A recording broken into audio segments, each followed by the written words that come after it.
Hey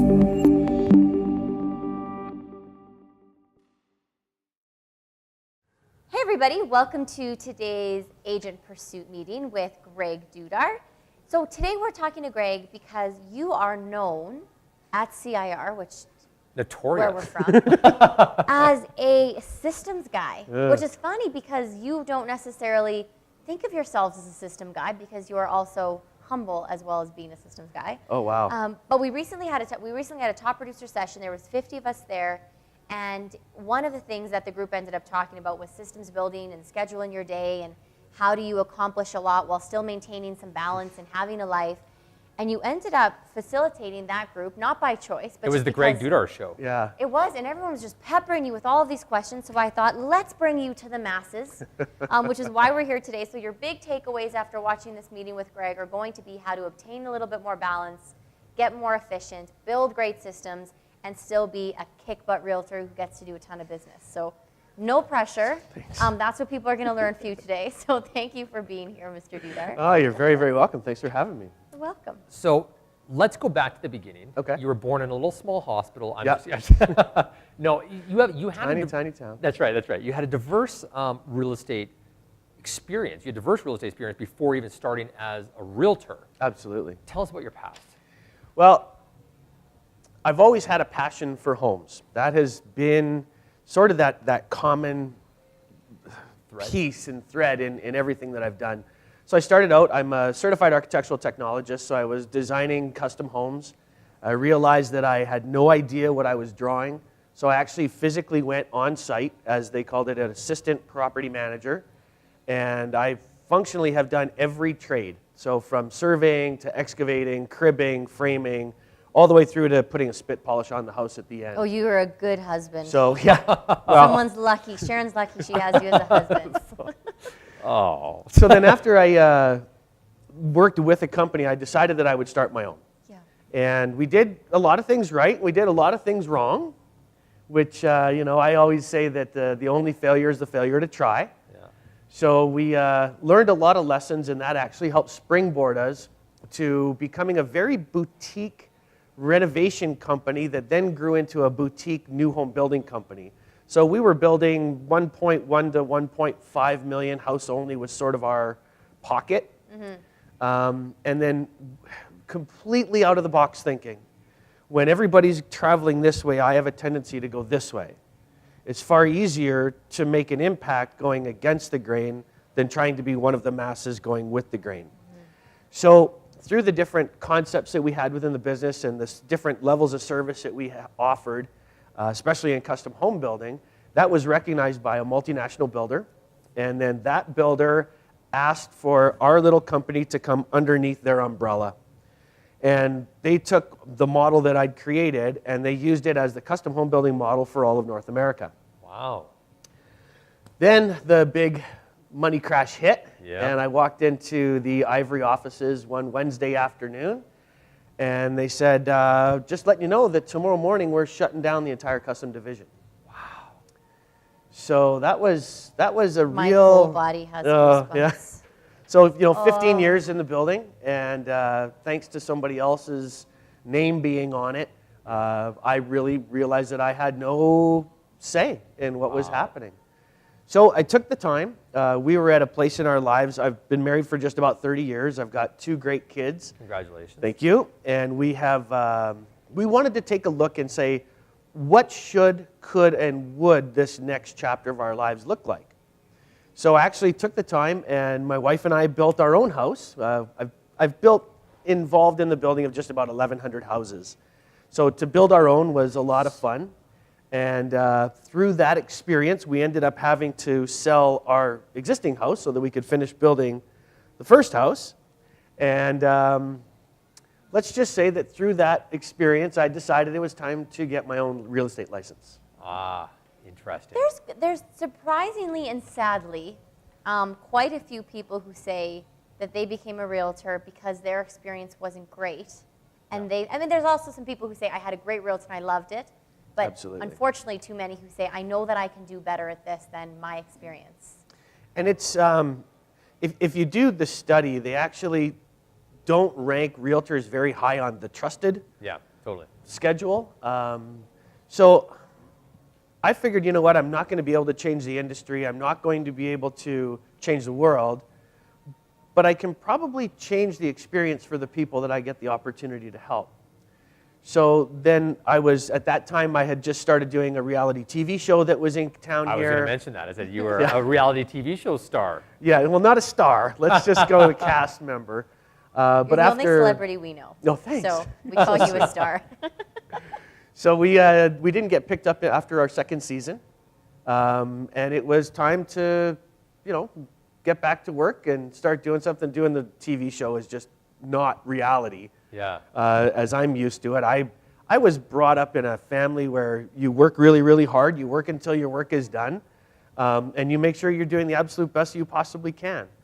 When you get into the TV world, it's different. It's just a different scenario. So I had to get back into the day-to-day, and I figured, how do I want to do that?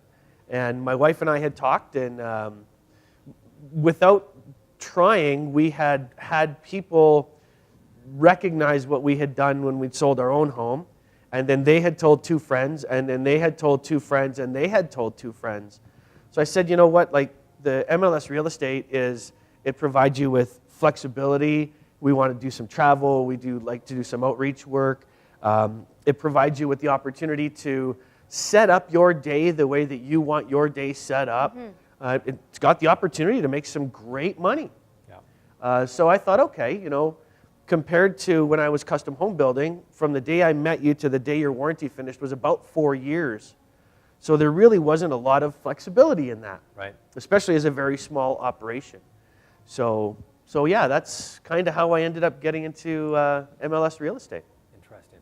I love how you call it MLS real estate. I appreciate that. Yeah. Because it's true. There are so many ways to be in real estate. That's true. Absolutely. That has absolutely Exactly nothing right. to do. I That's like that. exactly I like that clarification. Yeah. So you get into real estate. Yes. In terms of getting your business going, obviously Yep. you have a very big history in real estate, not MLS, but the other side. So did that transfer over very well, or did you still have to kind of hit the pavement to build that database, get those clients? It very well could have, but for the first couple of years that I had my license, I really didn't do anything actively with it. So that transition time, I didn't really spend it very well. I was busy building the house, I was busy doing the show, I was busy doing all these different things, Right. and all of a sudden, my contacts are all kind of falling away, and I'm not even really realizing it. So yeah, there was a lot of ground pounding, a lot of database building. Yeah. Yeah. So what worked for you then? Because going Yeah. up, like you ended up getting to the point that you were really busy. Well, Yes. and just to qualify Lindsay's question, there's a lot of people watching that are in the same boat. You Right. know a lot of people. You have a big sphere of influence. Unfortunately, through the years, whatever's happened, you've just kind of lost touch with that group. Right. And how do I get back into it? So one of the biggest challenges that I have is that I have got a love of excellence. And if I haven't had excellent contact with you over the last 2 years, I feel very uncomfortable reaching out and going, hey, by the way, it's Greg calling. I know I haven't talked to you in a couple of years, but did you know I'm in MLS real estate now? Yeah. I didn't want to be that cheesy realtor. I didn't want to be... Yeah, I didn't care about you for the last Yeah, 2 years, but but now now I- that I but need now to you're make my a best sale, friend. like, Yeah. yeah, Yes. totally. So, so I actually did the whole thing very wrong. I tried different systems and different processes that were working for other people, but they weren't working for me. Build a website, and then you're just going to get hundreds of hits on your website, and then you can just contact these people. So I built the website and didn't get a single hit Yeah. because I'm not a website builder. Yeah. So then I actually had to drill it down to who am I? And what is the path that I want to follow? So largely, I believe in coaching. I'm a lifelong learner. I love to Yeah. continuously learn. So one of the things I did is I hired a coach. I had no idea what I was doing in MLS real estate. It's a very different animal. Yeah. I had no idea what I was doing, so I went into a coaching program. And through the coaching program, they really resonated with me because they said, we want to help you build a business. We don't want to help you build a transaction-to-transaction action. Right. So that's what I did. And I started to build a business and made some really smart moves, and I made some moves that really didn't work out the way that I planned, but that's okay. The biggest piece of advice that I would be able to give is understand who you are and understand the path that you want to follow, but most importantly, understand why you want to follow that path. If you understand your why, the what's will come to you. Right. If you try and focus on what's, you're going to lose grip, you're going to lose traction, you're going to lose momentum, you're going to lose motivation because they're not backed up by a why. Yeah. So would a good example, and correct me if I'm wrong, but so would a good example of a bad what, so what didn't work out, be the website and the lead generation? Yep. And then what would be a good why? What was one of the good things that did work that you did that felt very true to who you were and what your 10-year why was, So, as far as business building? Sure. I'm very much of a servant's heart, and I love to give people good service. And it doesn't matter where I am or what setting I'm in, I always want people to have the absolute best time that they possibly can. So that's who I am in my middle. So going into more of a repeat and referral, rather than going out and finding new people, talk to the people that you already know and provide value to them and provide service to them and continue to provide service to them. And that has been a game changer for me in my personal business. Now, I also know people that have gone the website route, but they understand websites. Absolutely. And they know how to build them. Yeah. And they know how to do that. What I was finding is that I would say, okay, websites, well, they can't be that tough, so I'd be able to do them like 25% really good. And, well, database management, well, how tough could that be? So I'll do that too, but I'm only doing it like 25% good. And then door knocking, absolutely very powerful, but I don't really have a lot of time, so I'm only doing it like 25% good. And 25% good across the board gets you 25%. Yeah. You're not really good at anything. Yeah. Yeah. So your focus became repeat and referral, Absolutely. and that got busy very fast. Yes. That got busy very, and that could be a whole other interview that we talk about. Sure. Because you are so great at nurturing people and providing those experiences, which is why you're so busy, which led to your husband.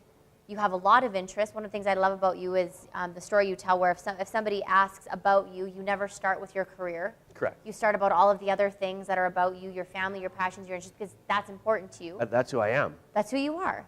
So you have this incredibly busy business now. Right. But that who you are is very important to you in maintaining that. So suddenly, why we're here today talking about this, the systems became a very big deal because your days started getting carried away from you very, very quickly. Yeah, it was, I guess the aha moment was when I got invited to the top producer dinner, and it was the top 10 in the company. And I'd done this only after being active for a few years. And I thought, wow, this is it. This is like the pinnacle. This is absolutely awesome. And then I started looking around, and I love phrases, and I love quotes. And one of the ones that I've kind of come up with myself, because I also love boats, is check your wake. Check your wake. Don't be scared to look behind you. And What are you leaving in I your looked wake? behind Love me, that. and I saw that the relationship with my wife was starting to falter. The relationship with my kids wasn't as strong as what I wanted it to be. It had been months since I'd been out with friends. Hobbies that I used to enjoy were now not even a distant thought. But I had this great little glass ornament, and I thought, this is great, but this is not true to who I am. I've never wanted to be the top producing age. Like the titles and the accolades are not my thing.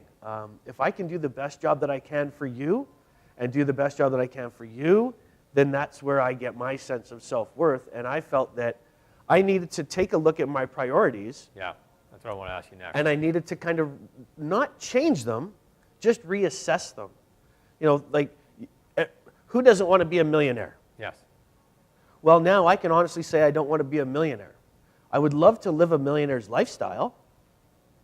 I would like to be able to make choices when I want to make choices and travel to places that I'd love to go visit. But that doesn't take $1 million to do that. There's a better way. There's a system that can help you get there. I want to provide for my family. And I always thought that provision for your family meant making sure there was enough money in the bank account. Well, it's not. No, it's about making sure that, you're there. that when your kids need somebody to talk to, that you're their go-to. And you don't get that overnight. You don't get that by providing another video game, and you don't get that by taking them to Disneyland. You get that by spending time with them. So I always wanted to provide for my family. I always wanted to have a lifestyle. I always wanted, but I needed to take those things and understand there was a better way to get there.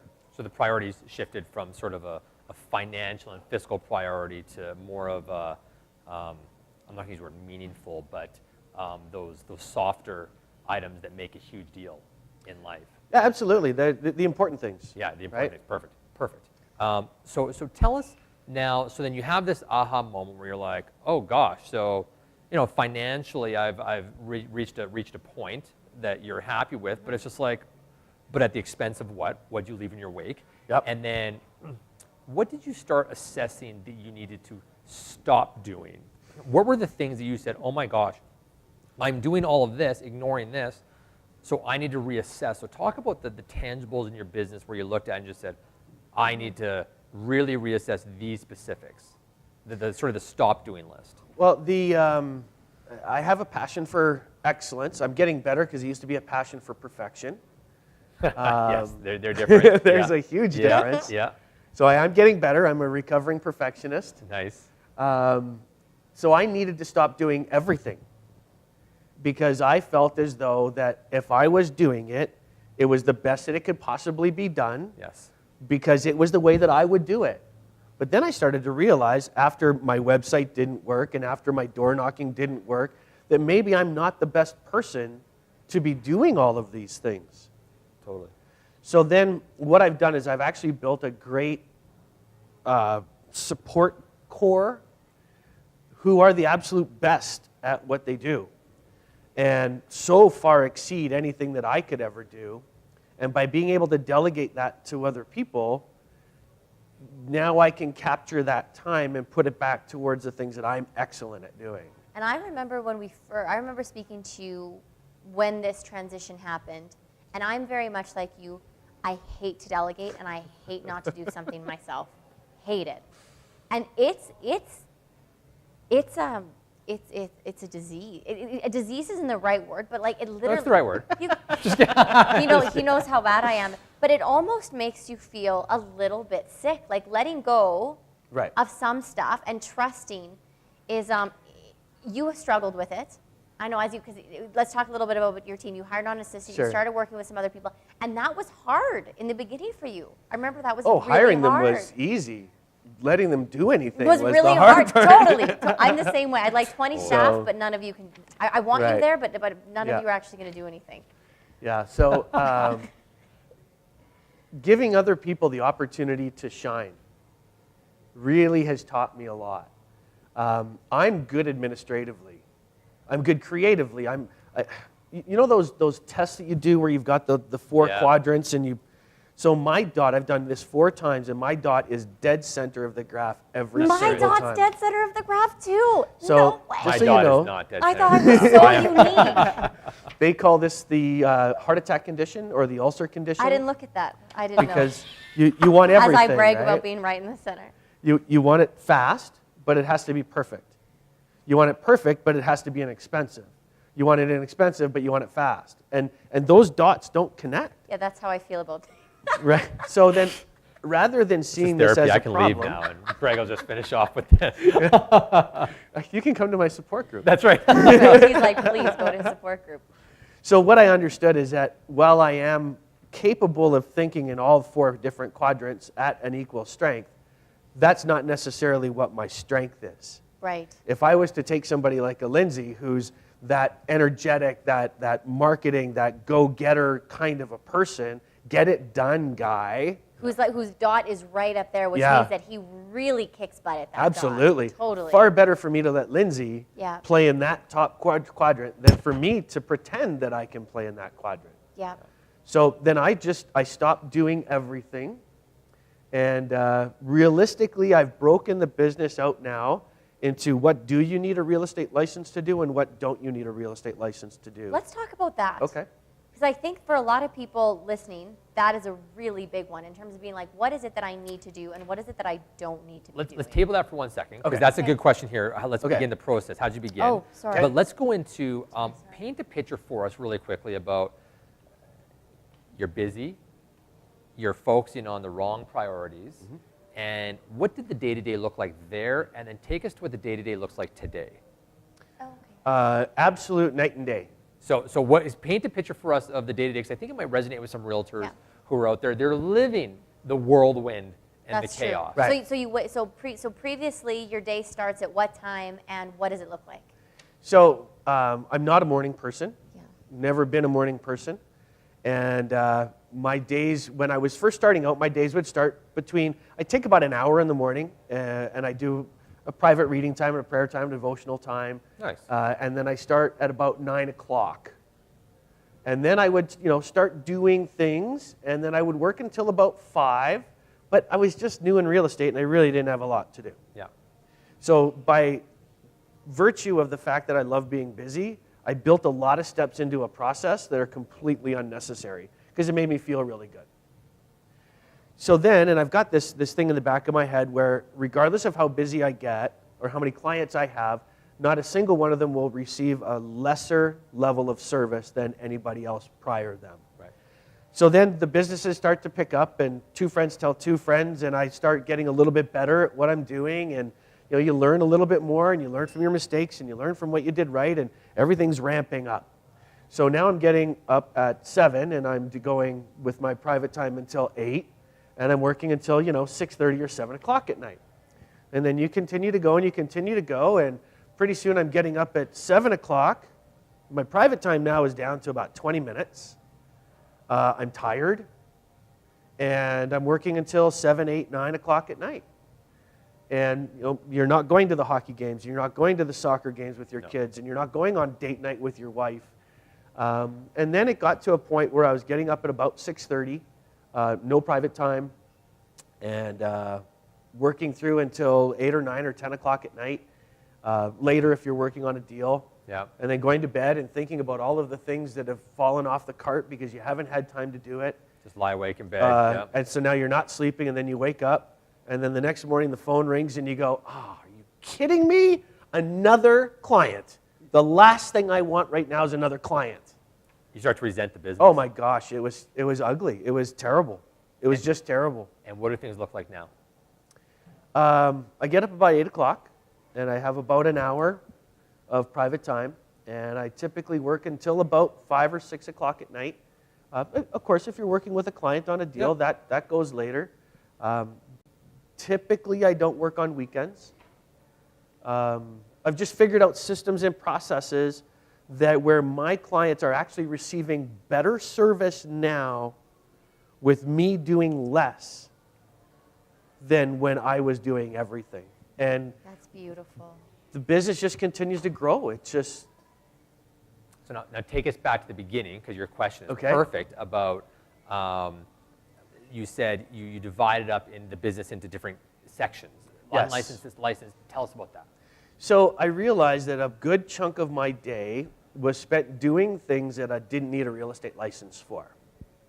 So part of my system that I've created is I always deliver a pre-listing or pre-buying or pre-listing and buying package to my clients at least 2 days before I go and visit them. And the creation of this, I was stuffing envelopes and putting business cards into folders and, calling up the courier and getting the stuff sent over. Or if I was going to be close, I would just do a little detour because, I got to have it cheap, right? Yeah. It's got to be inexpensive. Yep. So if I'm driving by and I can, not blow a lot of time, then I'll just drop the package off myself. What I've actually got now is I've got a person, I call them my runner, and they deliver everything for me. I don't hire courier companies. I don't do any of that. I hire typically stay-at-home moms because they have a little bit of flexibility in a few hours during their day. Absolutely, and my systems are set up where it don't need to do it right now. If you do it anytime between today and Thursday afternoon, we're good. You're golden. Yeah. And I've got my wife working with me now, and she is my runner. Yeah. She takes care of all of those things. She also, oh man, I couldn't even begin to put a list together of the things she does. When we go to a house, She's phenomenal. I might like her better than Greg. She's amazing. you She's should awesome. like her better than Greg. She actually will go to the houses before we list, and she'll walk through the entire house. And if we're using the client's furniture and furnishings and accessories, she'll actually go through and reorganize everything and suggest different things that need to be done. She installs all of our point of purchase materials. We do a lot of point of purchase materials. One of the things, huge time saver. In my purchase agreements, when I'm working with a buyer, I write down that the seller agrees that my assistant can facilitate the home inspection. Perfect.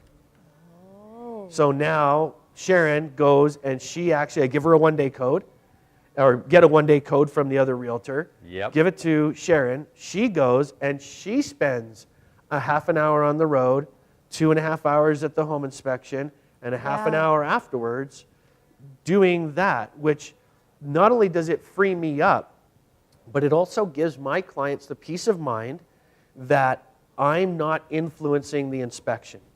Right. Totally. Right. Totally. So this is a perfect example of where my clients are actually getting better service, Because but you're it not takes doing me less time. Yeah. And I again, great it's like the example. seller with the seller's permission. That's totally great. Absolutely. Yeah, that's You totally make sure you got it perfect. written down because In the Krebs still purchase- thinks that home inspectors aren't licensed, insured, or bonded for some yeah. reason, but whatever. Yeah. The rules are the rules. You got to play within the rules, but Yeah. like the last With 5 the- seconds of a basketball game can take 3 minutes to play, That's right. I like it. I like the rules can be used to your benefit as well.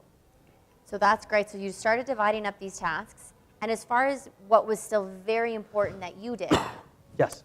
the real estate license task, Yes. what is that to you?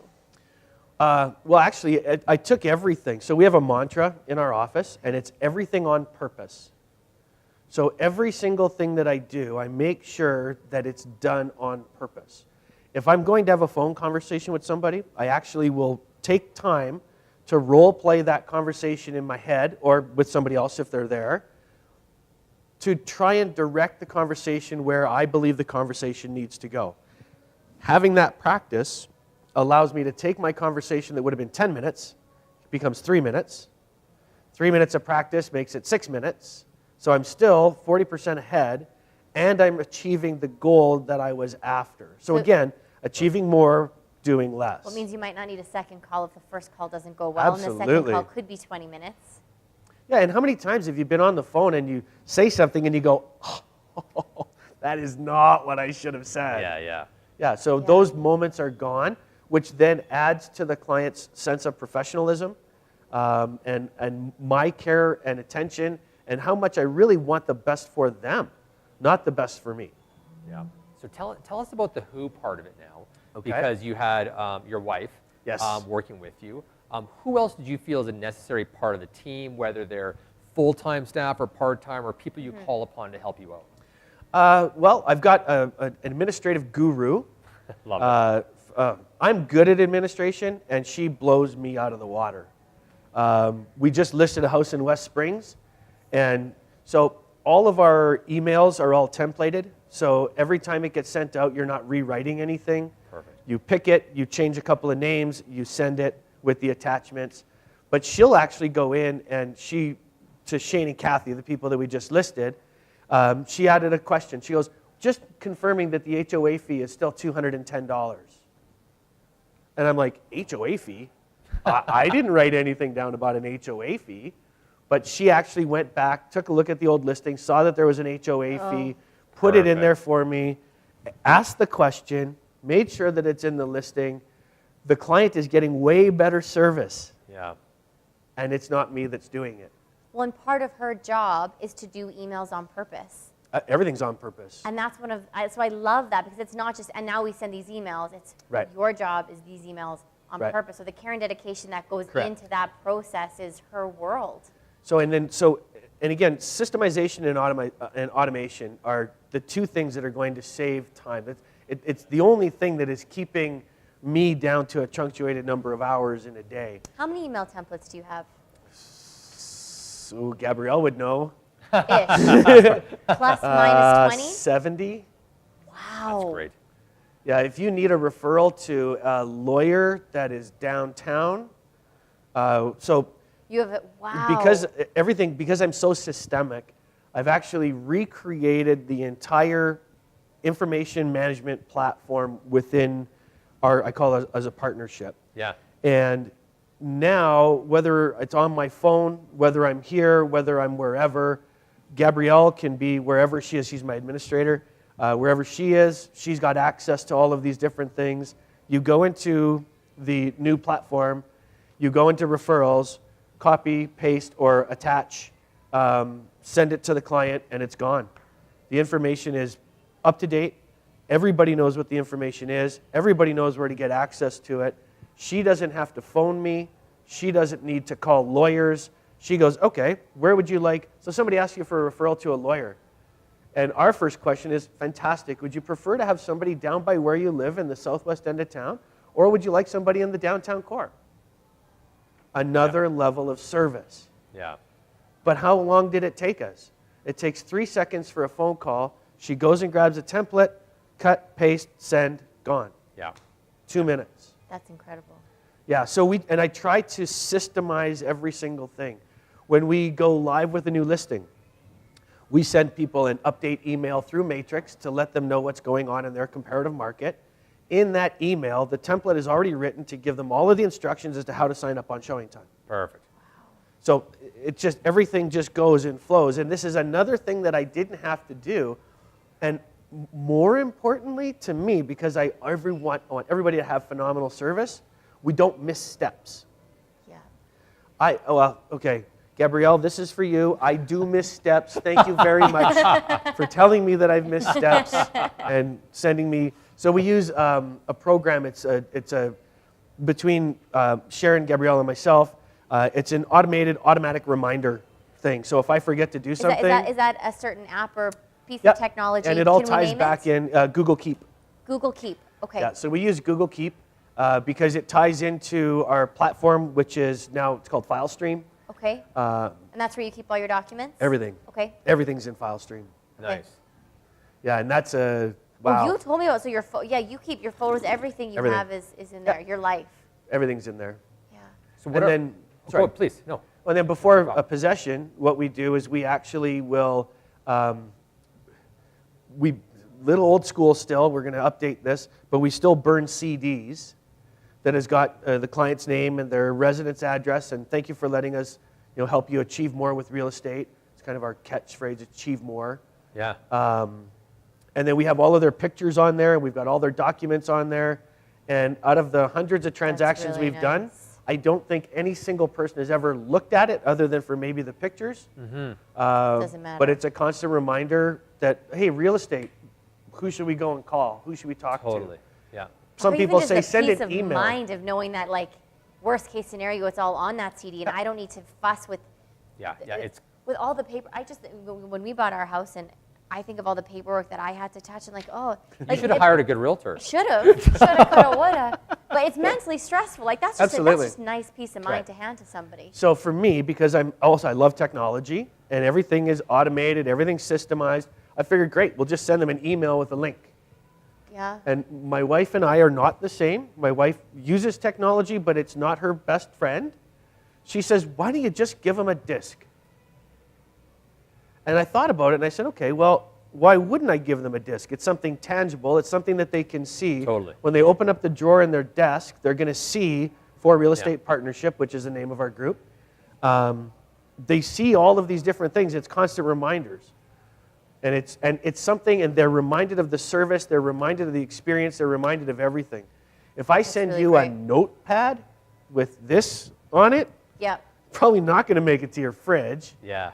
But every Totally. time you look at it, are you remembering the experience? Are you remembering the service? Or are you remembering the to-do list that you're writing down on that notepad? Yeah. To-do lists are not positive. I want the reflections and memories of our experiences together to always be positive. Nice. Question that's not on this list, but you said it and people are thinking it, so I'm going to ask it. You don't work weekends. Well, And you don't have another, but okay, but for like other realtors, Sure. like some realtors work weekends, right? Like some realtors, it's Saturday, Sunday, I'm completely busy, which isn't you. So you don't work with another realtor on your team? not yet. Not yet. So right now, how do you get away with that, if that's the right way to put it? So I firmly believe, and I explain to my clients, that shopping for real estate on a Saturday puts you in the weakest negotiation position that you could ever be in. Clever. That is clever. Because, And probably truthful. so a new house comes on the market. You've been waiting for this house in Willow Park. And it's perfectly in your thing. There's an open house, and they've got it listed at $695,000. And again, I've got a system for evaluating what the value of homes is. You load in 3 years worth of data. You don't stick your finger in your ear and guess. Yeah. So I'm telling you guys, no, that place is not worth $695. It's worth $650 maybe. Yeah. So we want to go take a look at it. You got to go look at it on Saturday. So you go in on the Saturday, and 9 or 10 people go in at the open house on the Saturday. And so now you've got 11 people that are in, and then no offers, because the house is priced too high. So then you decide that you're going to write an offer. You know the house is worth $650, and you need to leave a little negotiation space there. So you advise me you want to write at $635. If you were the seller of that house and you just had 11 people come through your home, what are you going to do with a $635 offer? Yeah. Get out. You're going to throw it out. Absolutely. Yep. But then let's say we didn't go on the Saturday. Okay? The house is too expensive, which I would really try and get you not to buy, because you only have one chance to say what your house is worth, and that's when you bought it. Yeah. So I'm going to suggest that let's not go that opening weekend. And if really need to wait for a price adjustment. So now the house is overpriced. You got 10 people that come through at the open house, not you. You've got 5 people that come through on the Sunday, so 15 people through, no offers. Traffic drops off on Monday, Tuesday, Wednesday. You might get 1, 2, 3, whatever. Totally. Right? So now you're at 13, 14, 15. You come to the next weekend, you maybe get 3 or 4, and pretty soon you're at 20 viewings, no offers. We go in the following Tuesday. What is your negotiation position now when you put in your offer at $635? Yeah. It's stronger. And my advice to you is that we actually need to wait for a price adjustment, because Willow Park is selling at about 97.5 to 98% of list price. Yeah. So at 2%, we're still not within that 2% gap, and I don't think it's going to sell. Yeah. So I call myself a strategist. I don't very rarely will call myself a realtor. I'm a real estate agent or a strategist. But you have to back that up. Yeah. And the only way I I can like back that. that up Good is answer. because I've got systems. Yep. And I don't use scripts. I think scripts are antiquated. Sorry to all you people that use scripts. I know how I speak. When I was doing the TV show and I had to do the original audition, they had a script for me that I needed to read. Yes. And if they were not the words that I would use, it is not the Yes. the way that I would frame sentences, it's not the way I would talk in paragraphs. So I asked them, I said, can I change this so that it's actually me? Like, Yeah. I'll say the same stuff, Yeah. but I'll say it like Greg, not like Yeah. Mike Ferry. Yeah. Yeah. So I have what's called storyboards. And in storyboards, there's certain things that you need to ask, and there's certain things you need to say. There's certain information you need to get. How you get those 3 things, entirely up to you, because it needs to be fluid with conversation. It has to be natural coming from you. But you still have the storyboard.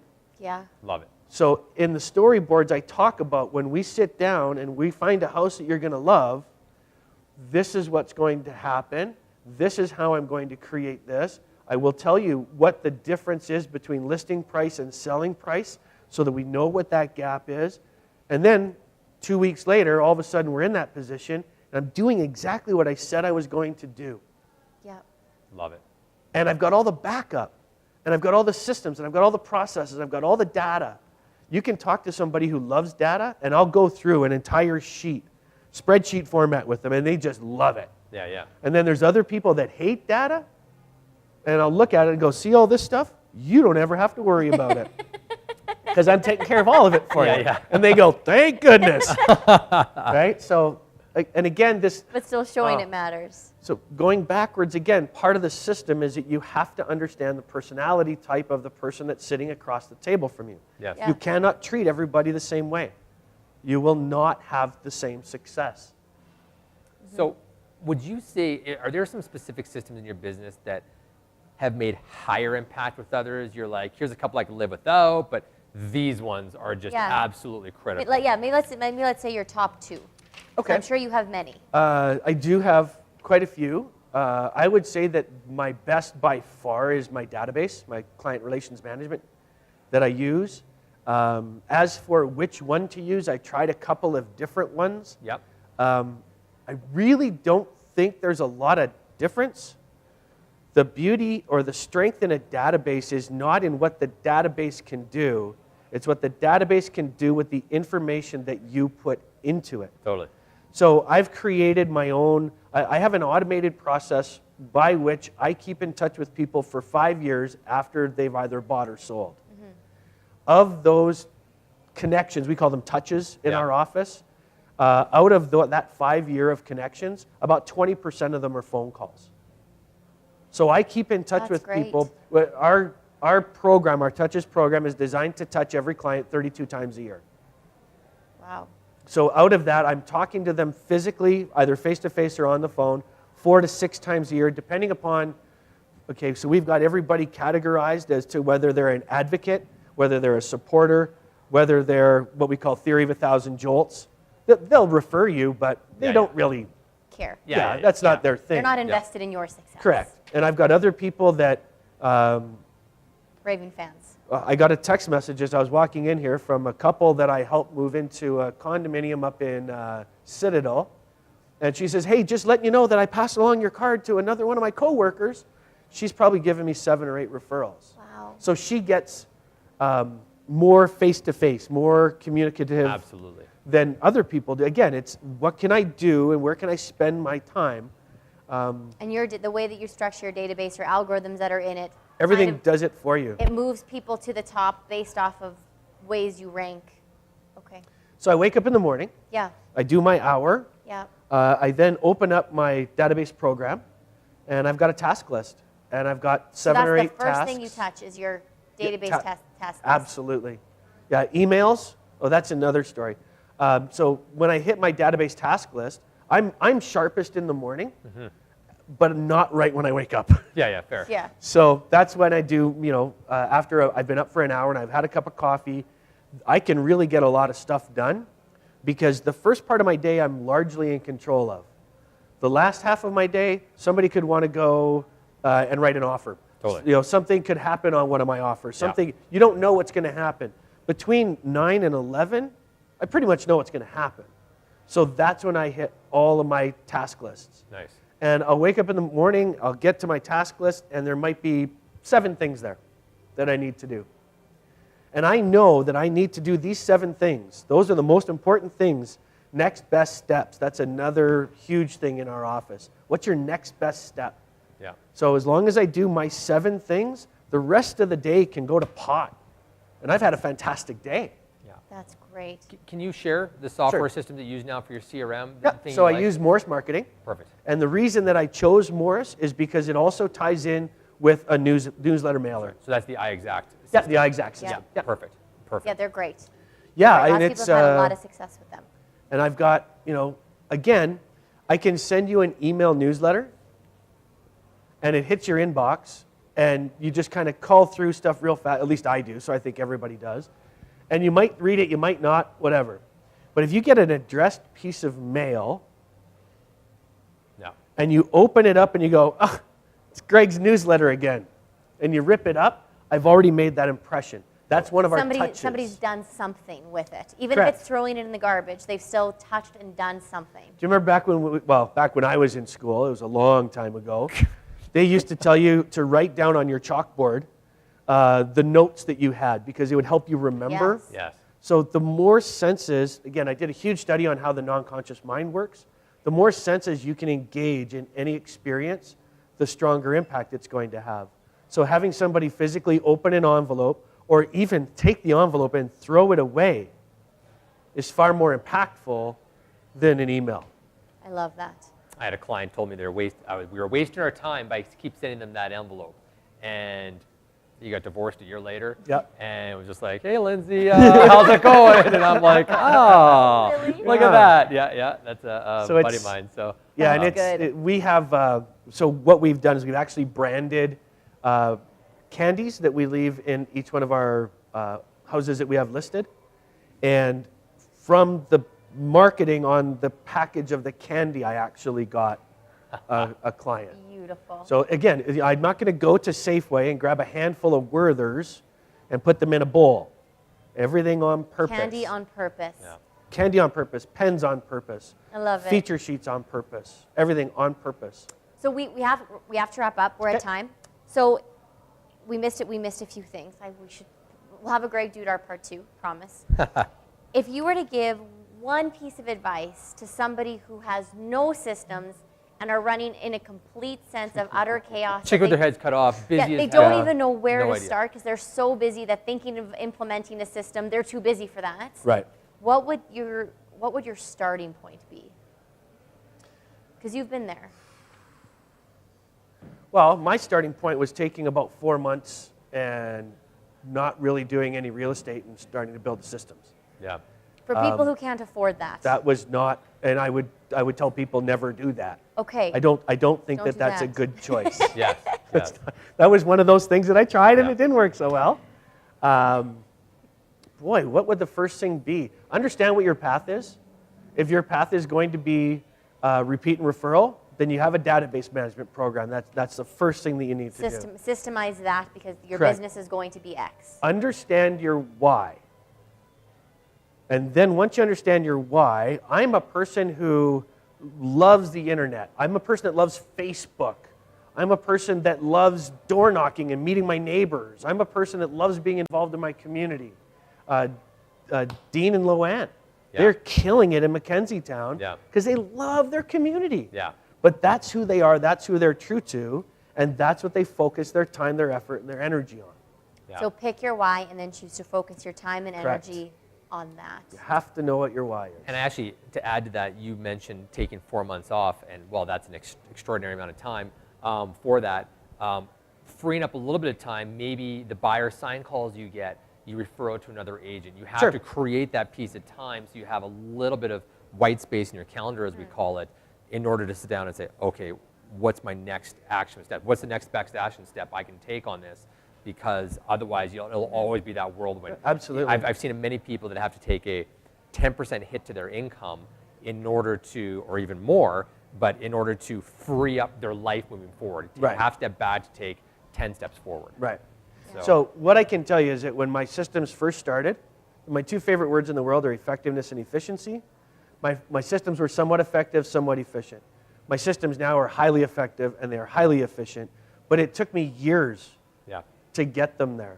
So Yeah. the other thing that I would suggest is if you can find a good group to join that has the same core beliefs and the same understandings as what you have, take an honest, serious look at that. Yeah. If you take a look at dentistry offices nowadays, you're not going out and hanging your own plaque. Yeah. You're going out, you're becoming part of a group because you've got that perfect administrator, you've got that perfect office, you've got that perfect presentation. I can get you working where 70% of your time is being taken away from all the administrative duties, allowing you to do all the things that you're great at, Yeah. right? Yeah. So maybe talk to some different people and Collaboration. I think that, well, tell me what isn't a collaboration and specialization these days. Totally. Absolutely. So that's another option for people if they're interested in traveling that path. Yeah. Greg, I love it. Thank your you, Greg. information has been so good. Well, I feel like I've been very scattered. So No. Well, we've basically asked you to talk about 100 things in 45 minutes. So Yeah. if you have been, it's our fault because we've asked you so many questions and Yeah. you're great. Thank well, you. thanks. Because everything is so interconnected, it's like a bowl of spaghetti. You can't just pull out one question. No, One question it's so shakes the whole hard. thing. So Absolutely. And We that's the appreciate your master system. time. Well, you're very welcome. We're going to Thank have you. you back again to talk about Okay. Absolutely. something if you'll have us, because you are. a I'd wealth love of to. knowledge. I'd love to share information. I'd love to help people. Outstanding. Thank you very much. You're very welcome. We appreciate it. Thank you to everybody for tuning in. And thank you to Kraft for lending us having their us. awesome space to do this. We are going to be posting this interview on our agentpursuit.com website if you want to go back and get a couple nuggets, because there are a lot of really good nuggets. So you can find us there. And yeah, thank you very much, everybody, and have a really great day. Awesome. Follow us on Instagram, like us on Facebook. We'll talk to you guys soon.